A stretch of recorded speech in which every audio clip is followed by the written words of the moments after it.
నమస్తే అండి. నా పేరు Uma. Welcome back to dream kitchen. ఈరోజు మన డ్రీమ్ కిచెన్లో నాన్ వెజ్ని ఎంతో ఇష్టపడే వాళ్ళకి, అలాగే నాన్ వెజ్లో వెరైటీస్ని కోరుకునే వాళ్ళకి 3 రకాల రెసిపీలను మీతో షేర్ చేసుకుంటాను.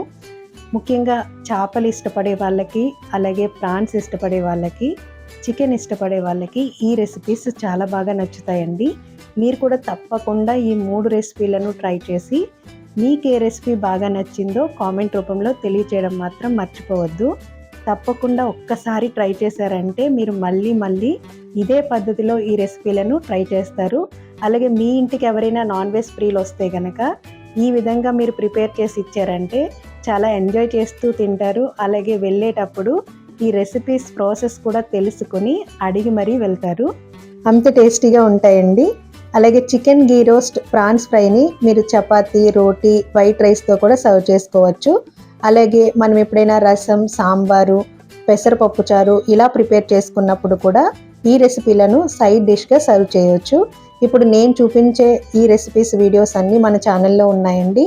ముందుగా మనం ప్రాన్స్ ఫ్రైని ఎలా ప్రిపేర్ చేసుకోవాలో చూసేద్దాం.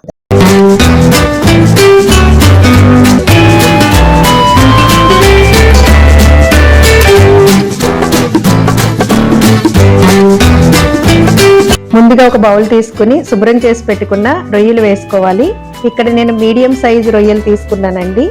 తర్వాత ఒక 1/2 టేబుల్ స్పూన్ పసుపు యాడ్ చేసుకుని, 1/2 టేబుల్ స్పూన్ సాల్ట్ యాడ్ చేసుకుని, ఈ పసుపు సాల్ట్ రెండు కూడా రొయ్యలకి పట్టేలాగా ఈ విధంగా మిక్స్ చేసేసుకుని మూత పెట్టుకుని పక్కన పెట్టేసుకోవాలి. తర్వాత వీటిని ఫ్రై చేయడానికి స్టవ్ వెలిగించుకుని కడాయి పెట్టుకుని 4 టేబుల్ స్పూన్స్ వరకు ఆయిల్ యాడ్ చేసుకుని కొంచెం పసుపు యాడ్ చేసుకోవాలి. ఆయిల్ హీట్ ఎక్కిన తర్వాత ముందుగా మనం పక్కన పెట్టుకున్న రొయ్యలు వేసుకుని ఫ్రై చేసుకోవాలి. ఇలా ఆయిల్లో పసుపు వేయడం వల్ల రొయ్యలు కడాయికి అంటుకోకుండా ఉంటాయండి. ఎవరైనా కోడిగుడ్లు ఫ్రై చేసేటప్పుడు అంటుకుపోతున్నాయి అనుకునే వాళ్ళు ఈ చిట్కాని యూజ్ చేసుకోవచ్చు. ఈ విధంగా మనం కలుపుకుంటూ రెండు పక్కల ఫ్రై చేసుకోవాలి. 2 మినిట్స్ తర్వాత మనకి రొయ్యలన్నీ కూడా ఇలా ఫ్రై అయిపోతాయి. ఇప్పుడు వీటిని బాణలి నుంచి తీసేసుకుని వేరే బౌల్లో పెట్టుకుని పక్కన పెట్టేసుకోవాలి.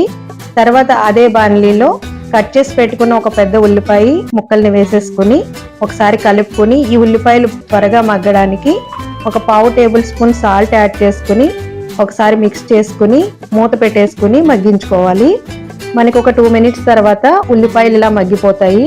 ఒకసారి మూత తీసుకుని కలుపుకొని కట్ చేసి పెట్టుకున్న టమాటా ముక్కలు కూడా వేసేసుకుని అలాగే పచ్చిమిర్చి కూడా వేసుకుని ఒకసారి కలుపుకుని మూత పెట్టి టమాటాని మగ్గించుకోవాలి. ఒక 2 మినిట్స్ ఇలా మగ్గించుకున్నారంటే మనకి 2 మినిట్స్ తర్వాత టమాటా కూడా ఇలా మగ్గిపోతుంది. ఇప్పుడు సరిపడా కారం యాడ్ చేసుకోవాలి.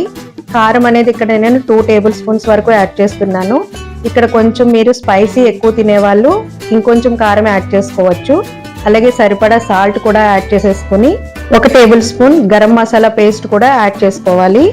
ఇవన్నీ బాగా కలిసేలాగా ఒకసారి బాగా మిక్స్ చేసుకుని ముందుగా మనం ఫ్రై చేసి పెట్టుకున్న రొయ్యలు వేసేసుకుని ఒకసారి బాగా మిక్స్ చేసుకోవాలి. ఇలా మిక్స్ చేసేసుకున్న తర్వాత మూత పెట్టేసుకుని ఒక 2 నిమిషాలు ఉడికించుకోవాలి. 2 నిమిషాల తర్వాత మూత తీస్తే మనకి ఆయిల్ అనేది ఇలా పైకి వస్తుంది. ఇప్పుడు మళ్ళీ ఒకసారి కలుపుకొని మళ్ళీ మూత పెట్టేసుకుని ఒక 2 నుంచి 3 నిమిషాల వరకు మధ్యలో కలుపుకుంటూ ఇలా ఉడికించుకోవాలి. 3 మినిట్స్ తర్వాత మనకి గ్రేవీ అనేది కొంచెం ఇలా దగ్గరికి పడుతుంది. ఇంకా మూత పెట్టకుండా ఇలా కలుపుకుంటూ ఒక 2 మినిట్స్ మనం ఫ్రై చేసుకున్నామంటే ఇలా ఇంకొంచెం గ్రేవీ దగ్గరికి పడుతుంది. ఈ కన్సిస్టెన్సీలో ఉన్నప్పుడు 2 టేబుల్ స్పూన్ ధనియాలు, 1 టేబుల్ స్పూన్ జీలకర్ర, 1 టేబుల్ స్పూన్ మిరియాలు వేసుకుని పొడి చేసి పెట్టుకున్న పౌడర్ కూడా యాడ్ చేసేసుకోవాలి. మీరు కావాలంటే విడివిడిగా ధనియాల పౌడరు, జీలకర్ర పౌడరు, మిరియాల పౌడరు యాడ్ చేసుకోవచ్చు. తర్వాత కొంచెం కొత్తిమీర కూడా వేసేసుకుని ఇంకొక 2 మినిట్స్ మనం ఇలా కలుపుకుంటూ ఉన్నామంటే ఇంకొంచెం గ్రేవీ మనకి దగ్గరికి పడుతుంది. చూసారు కదా, ఈ కన్సిస్టెన్సీలో కొంచెం మనం ఫ్లేమ్ పెంచుకొని మీడియం ఫ్లేమ్లో పెట్టుకుని కరివేపాకు కూడా వేసేసుకుని ఇంకొక 1 మినిట్ కనుక ఇలా ఫ్రై చేసుకున్నామంటే ఎంతో టేస్టీ అయిన రొయ్యల వేపుడు రెడీ అయిపోయినట్లే. చూసారు కదా ఎంత ఎమ్మీగా కనిపిస్తుందో. ఇంకా స్టవ్ ఆఫ్ చేసేసుకుని సర్వ్ చేసేసుకోవడమే. మీరు కూడా తప్పకుండా ఈ రెసిపీని ట్రై చేయండి.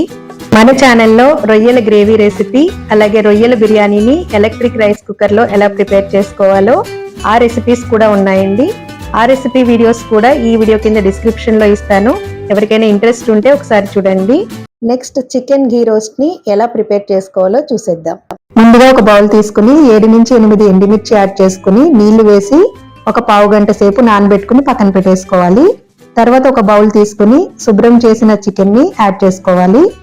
ఇక్కడ మీరు కావాలంటే మొత్తం బోన్లెస్ చికెన్ తీసుకోవచ్చండి, లేదా బోన్ చికెన్ కూడా యూజ్ చేయొచ్చు. నేను ఇక్కడ 2 కలిపి తీసుకున్నాను.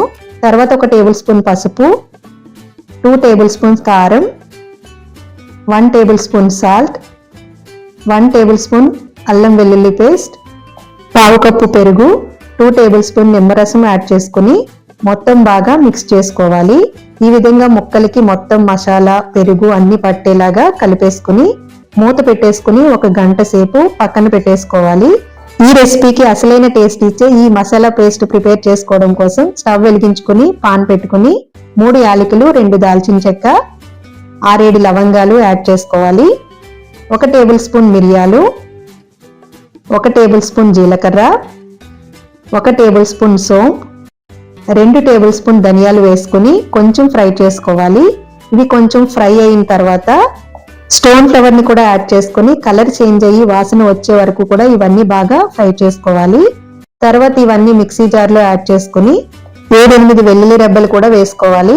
తర్వాత ముందుగా మనం నానబెట్టుకున్న ఎండుమిర్చిని యాడ్ చేసుకోవాలి. తర్వాత కట్ చేసి పెట్టుకున్న 2 ఉల్లిపాయలు యాడ్ చేసుకుని సరిపడా సాల్ట్ యాడ్ చేసుకుని ఇవన్నీ కూడా బాగా మెత్తగా ఇలా గ్రైండ్ చేసుకోవాలి. మధ్యలో కొంచెం వాటర్ అవసరమైతే యాడ్ చేసుకోవచ్చు. ఈ పేస్ట్ వల్లేనండి మనకి ఈ రెసిపీకి మంచి టేస్ట్ వస్తుంది. తర్వాత స్టవ్ వెలిగించుకుని పాన్ పెట్టుకుని ఘీ రోస్ట్ చేస్తున్నాం కాబట్టి ఇక్కడ నెయ్యి యూజ్ చేయాలి. 3 టేబుల్ స్పూన్స్ నెయ్యి వేసుకుని అది కరిగిన తర్వాత ఒక చిన్న ఉల్లిపాయ కట్ చేసి వేసుకోవాలి. 2 పచ్చిమిర్చి కట్ చేసి వేసుకుని కరివేపాకు కూడా వేసుకుని జీడిపప్పు కూడా వేసుకుని ఫ్రై చేసుకోవాలి. మీరు జీడిపప్పు ఇప్పుడైనా వేసుకోవచ్చు, లేదా ఫైనల్ గా ఫ్రై చేసన్నా వేసుకోవచ్చండి.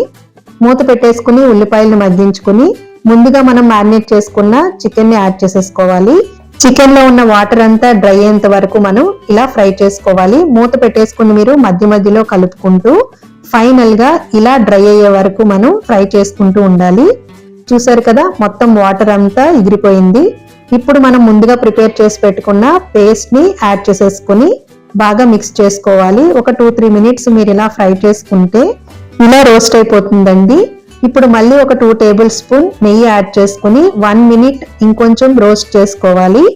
మనం రోస్ట్ చేసేటప్పుడు ఇలా చికెన్ గిన్నెకి అంటుకోకుండా వస్తుంది అంటే గనక మనకి కంప్లీట్ గా రోస్ట్ అయిపోయినట్లేనండి. ఇంకా ఫైనల్ గా కొత్తిమీర యాడ్ చేసేసుకుని ఒకసారి మిక్స్ చేసుకుని సర్వ్ చేసేసుకోవడమే. చూసారు కదా, చాలా సింపుల్ గా చికెన్ ఘీ రోస్ట్ ని ఇంట్లోనే టేస్టీగా ఎలా ప్రిపేర్ చేసుకోవాలో మీరు కూడా తప్పకుండా ట్రై చేయండి. ఇప్పుడు నేను చూపించే ఈ చికెన్ వెరైటీస్ అన్ని మన ఛానల్లో ఉన్నాయండి. ఎవరికైనా అవసరం అనుకుంటే ఒకసారి చూడండి. ఈ వీడియోస్ కి సంబంధించిన లింక్స్ ని కూడా డిస్క్రిప్షన్ లో ఇస్తాను, ఒకసారి చూడండి.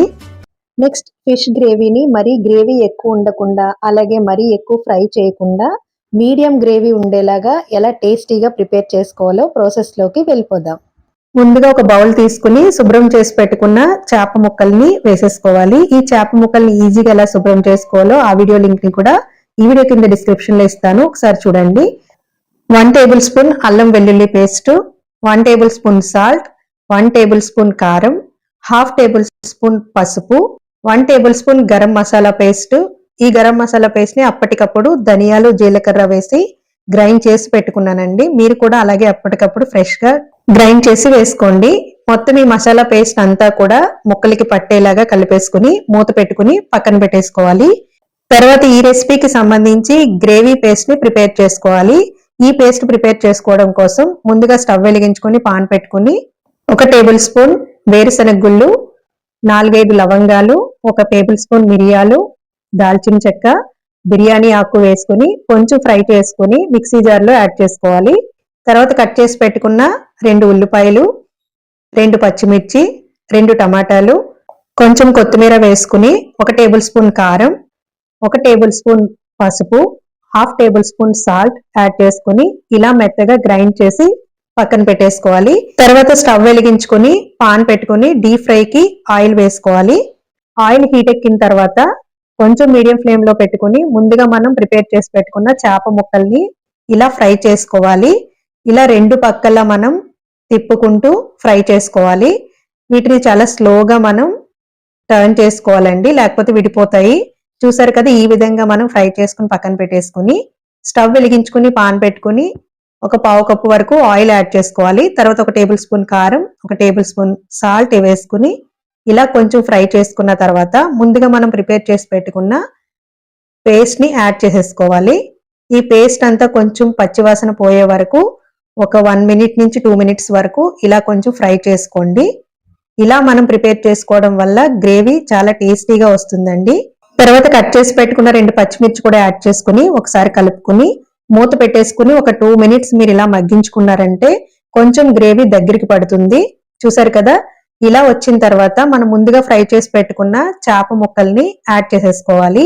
ఇవి ఎక్కువ కలుపుకుండా ఇప్పుడు నేను చూపించే విధంగా ఒకసారి కలుపుకుని గ్రేవీ అంతా కూడా చేప ముక్కల మీద ఇలా అప్లై చేసుకోవాలండి. మనం టర్న్ చేసేటప్పుడు కూడా చాలా స్లోగా టర్న్ చేసుకోవాలి.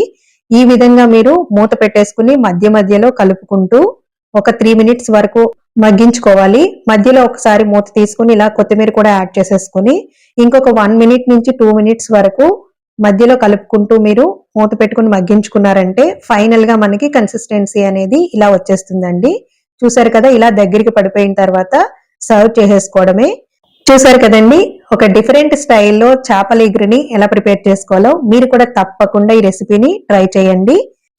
చూసారు కదండి, ఎంతో సింపుల్ గా 3 రకాల నాన్ వెజ్ రెసిపీస్ ని కొత్త పద్ధతిలో టేస్టీగా ఎలా ప్రిపేర్ చేసుకోవాలో మీరు కూడా తప్పకుండా ట్రై చేయండి. ఈ వీడియో మీకు నచ్చినట్లయితే గనక ప్లీజ్ లైక్ చేయండి. మీ ఫ్రెండ్స్ అండ్ రిలేటివ్స్ కి షేర్ చేయండి. మరెన్నో quick and tasty non veg recipes కోసం మన డ్రీమ్ కిచెన్ ఛానల్ ని సబ్స్క్రైబ్ చేసుకోవడం మాత్రం మర్చిపోవద్దు. Thank you for watching.